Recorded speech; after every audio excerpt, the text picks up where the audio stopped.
안녕하십니까. 한 주간 평안하셨습니까? 미출작 주간 성경 공부의 김재용 목사입니다. 벌써 오늘 이제 드디어 구약이 끝내고 신약으로 들어가게 되었습니다.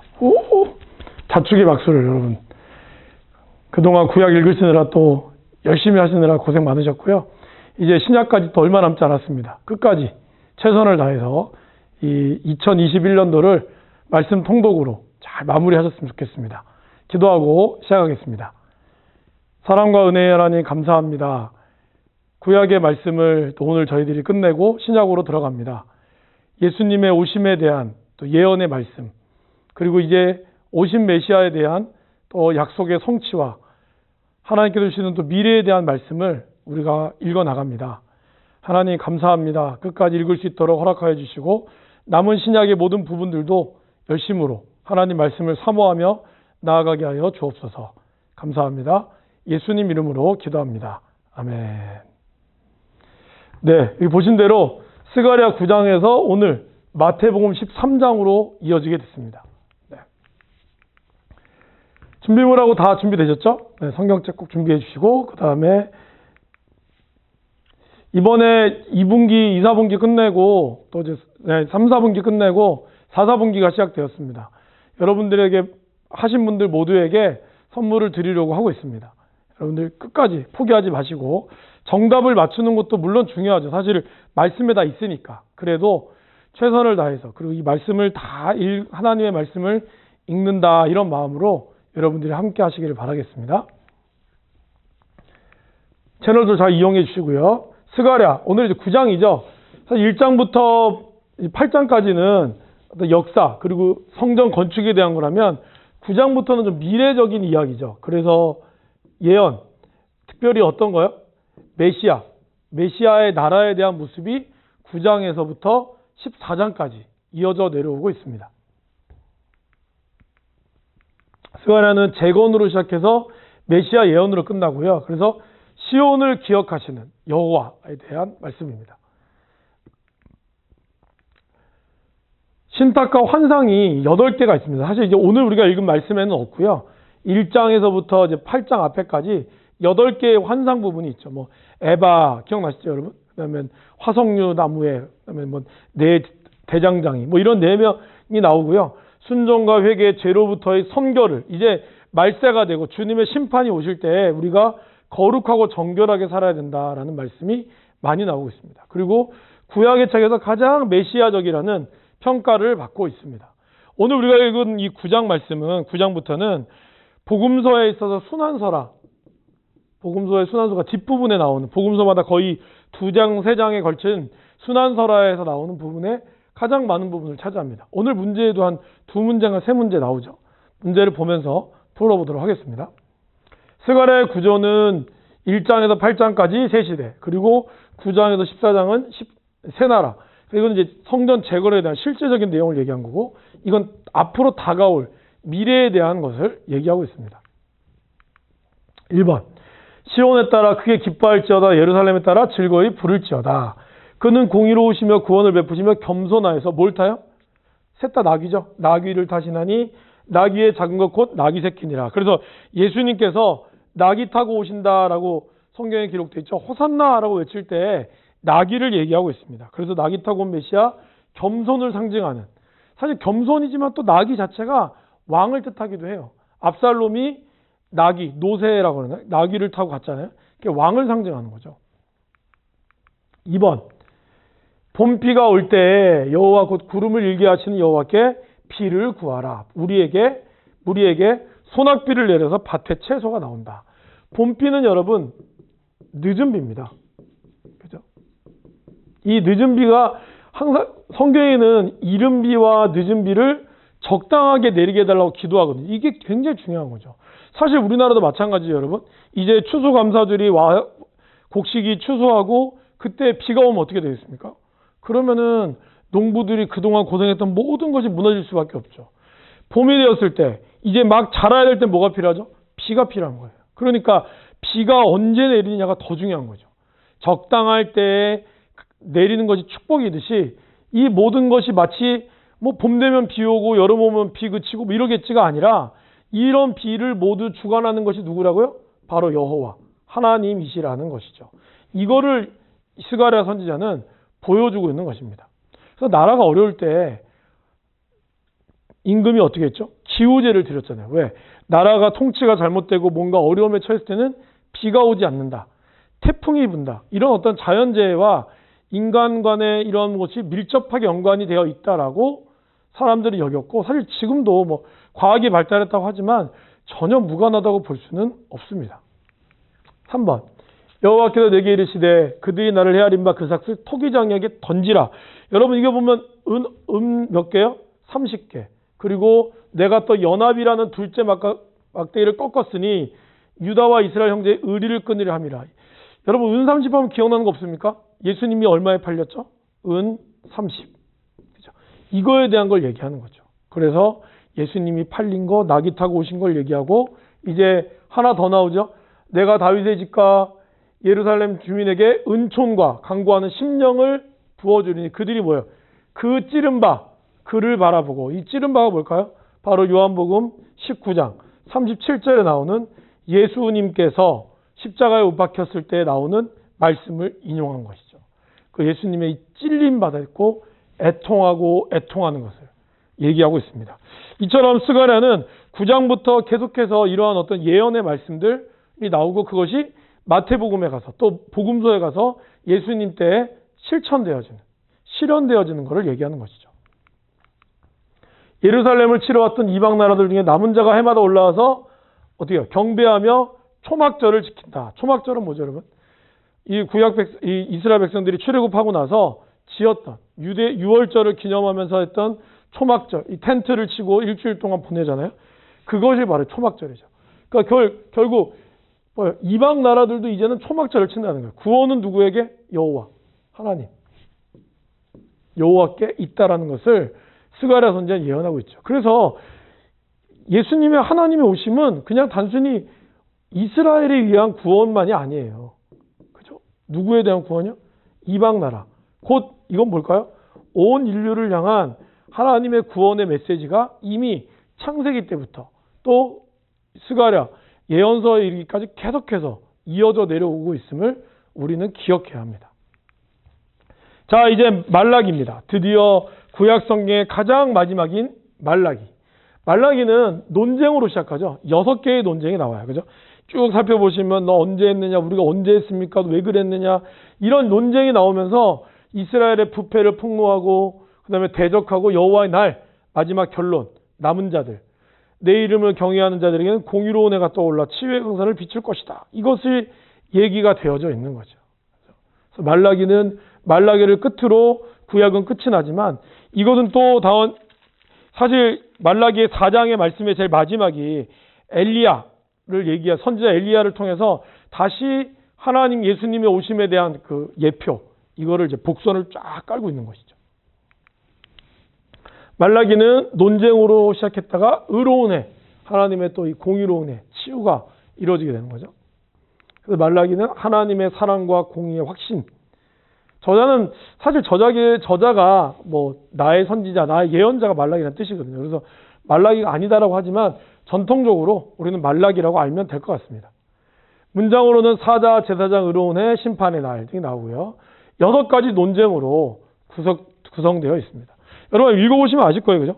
1장 2절에 너희는 이르기를 주께 언제 우리를 사랑하셨나이까?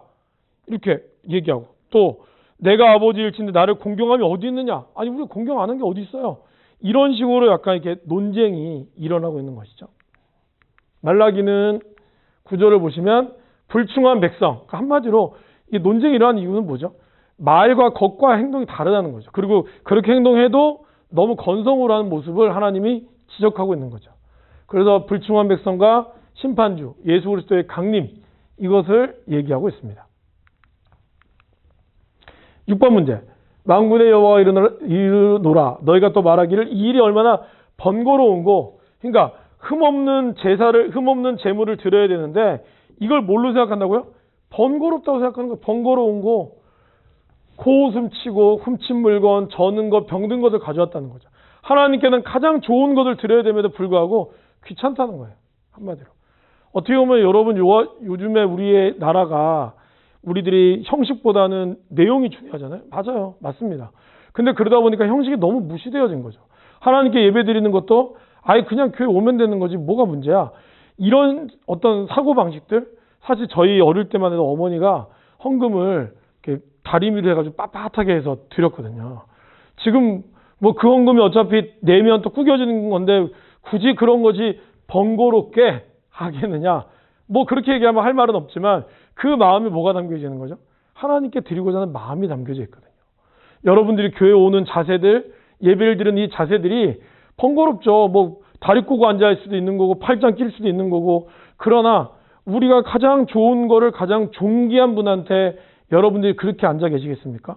여러분이 가장 사랑하는 뭐 남자, 뭐 아내나 남편이나 아니면 여러분 사귀는 또 누군가, 내가 정말 귀하게 여기는 분한테 여러분 번거롭다고 머리 안 하실 거예요?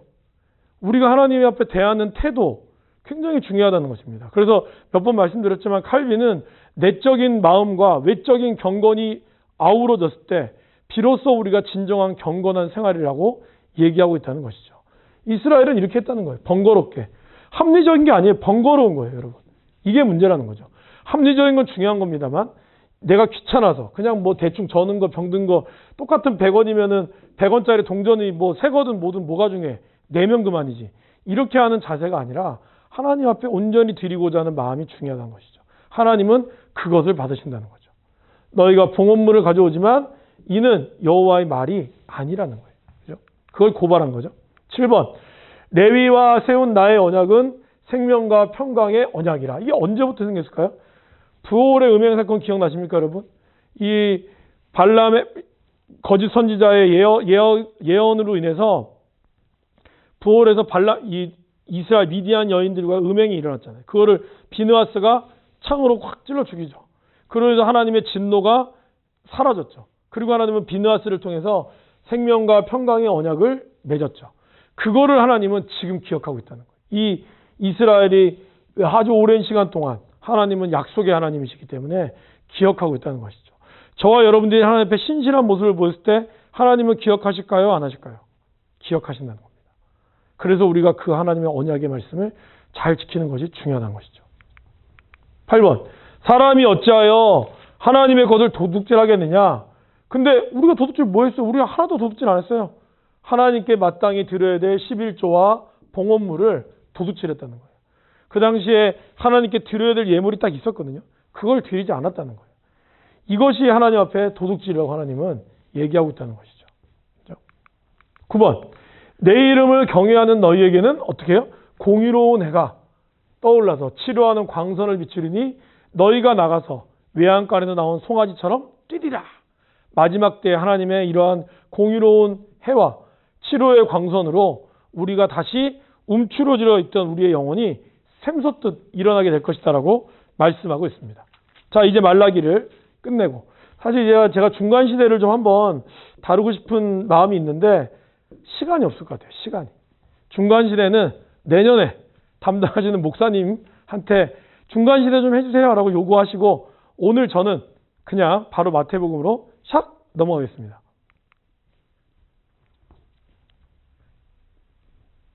마태복음. 자, 마태복음 그림 보시면 좀 복잡하다기보다는 그림이 좀 이렇게 잘 나와 있죠. 네. 그림 한번 보시고 여러분들이 그림을 한번. 네. 여기 보시면 마태복음의 가장 큰 특징은요. 3, 40년간 내려져 온 구전이 내려져 왔고 예수님과 구약을 연결했다는 거예요. 그래서 1장 1절 문제. 아브라함과 다윗의 자손 예수 그리스도의 계보라. 이 계보가 왜 중요할까요? 마태복음을 읽는 주 독자층이 유대인이기 때문이죠. 유대인들은 구약을 믿고 있고요. 구약의 메시아를 믿고 있어요. 그렇기 때문에 구약의 메시아는 반드시 누가 돼야 된다?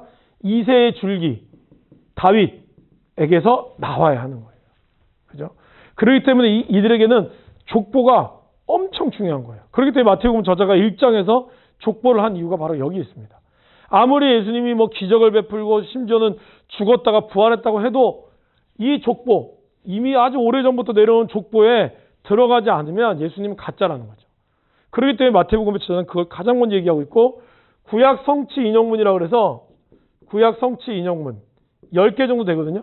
이 10개 정확하게 10개고 또 그 외에 구약이 인용하는 수많은 게 마태복음에 굉장히 많이 나와요. 그 이유는 바로 아까 얘기했지만 이 말씀드린 대로 이 족보가 중요하기 때문에. 그래서 구약의 예언의 말씀이 봐라 이어졌다 실현되었다라는 것을 보여주고 있다는 것이죠. 마태복음은 예언으로 시작해서 성취로 끝나고요. 마태복음 예언의 성취, 새 언약으로 부르심. 그리고 저자는 마태고요. 주요 단어는 성취, 하나님의 나라, 인자, 교회. 그리고 사자복음이라고 하죠. 이 왕으로 오신 메시아를 얘기합니다. 그래서 이 왕이었던 사자, 왕. 그리고 왕의 말씀이 중요합니다. 그래서 이 5개의 말씀을 중심으로 마태복음 이어져 내려오고 있어요. 어떤 사건이 일어나고 나서 왕의 말씀이 있느라. 왕의 말씀이라는 제 표현이고 예수님께서 말씀하셨느라 이런 말씀들이 끝에 나오죠. 그만큼 왕으로서의 권위와 통치에 대한 얘기를 하고 있고 아까 얘기한 대로 구원의 예언을 성취했고 유대인을 위한 복음서, 물론 전체 복음서지만 유대인들이 주로 읽어서 족보에 대한 내용을 강화하기 위한 것입니다. 구조는요. 왕의 준비, 왕의 사역, 갈릴리에서부터 그 다음에 쭉 사역을 시작하는 걸 얘기하고 있고요. 그 다음에 순환 예고, 그리고 수도 사역, 이 예루살렘 수도. 그러니까 변방에서부터 왕의 귀환을 안쪽으로 이렇게 들어가는 것을 진지하고 있습니다. 자, 문제로 바로 들어가 보실까요? 아브라함과 다윗의 자손 예수 그리스도의 계보라.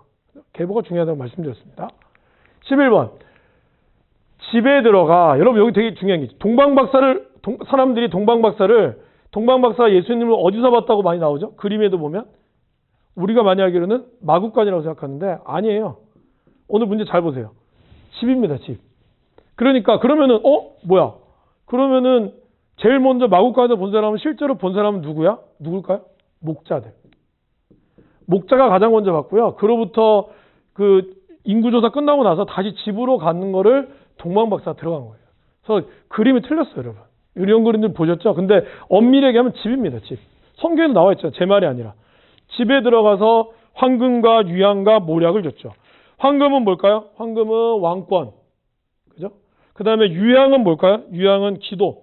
거룩하고 이제 제사 드리는 거 있잖아요. 향기로운 제사. 기억나시죠? 그 다음에 모략은 뭐예요? 모략은 죽음을 얘기하는 거죠. 그러니까 예수님이 이 어떤 죽음에 대한 거를 이들이 얘기하고 있어요. 그래서 황금, 유향, 모략. 잘 기억하시기 바랍니다. 예수께서 온 갈릴리에 두루 다니사 그들의 회당에서 가르치시며 전파하시며 고치시니 이 세 가지가 마태복음의 가장 중요한 핵심입니다. 그래서 가르치신 것이 언제? 5장 하나님 말씀의 7장 산상수훈 기억나시죠? 그리고 8장 9장에서는 고치신 사건 백부장을 고치고 하인을 고치고 나오죠. 그 다음에 10장은 복음을 전파하신 원래는 70여 제자 그리고 또 12제자 이렇게 보내면서 얘기하는 말씀이 나오잖아요. 이게 바로 다 나와 있죠. 이것이 바로 복음서의 핵심이고 예수님의 핵심이고 또 우리의 어떤 사역의 핵심인 거죠. 우리의 사역은 말씀을 가르치고 복음을 전파하고 어려운 사람과 억눌린 사람을 고쳐주는 이 사명을 감당하는 것입니다. 13번.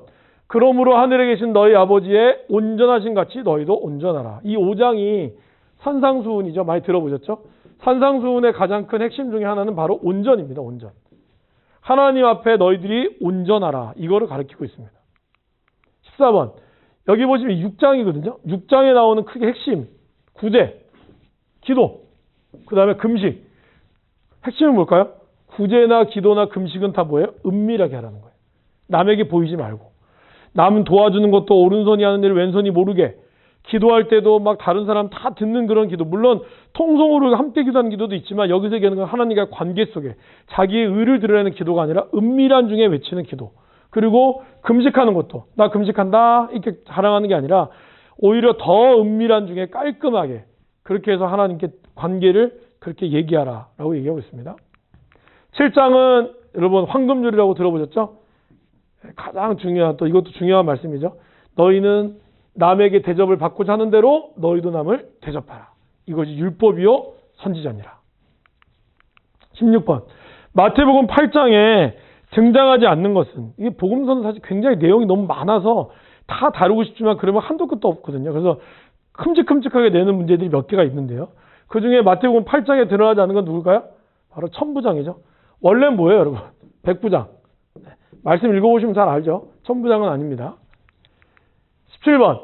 침상에 누운 뭐예요? 중풍병자를 사람들이 데리고 오고, 근데 예수께서 누구의 믿음을 보셨어요? 중풍병자의 믿음을 본 게 아니라 그들, 중풍병자를 데리고 온 내 친구의 믿음을 보시고 중풍병자에게 이룬 거예요. 그러니까 이건 뭘까요, 여러분? 중보기도를 얘기하는 거예요.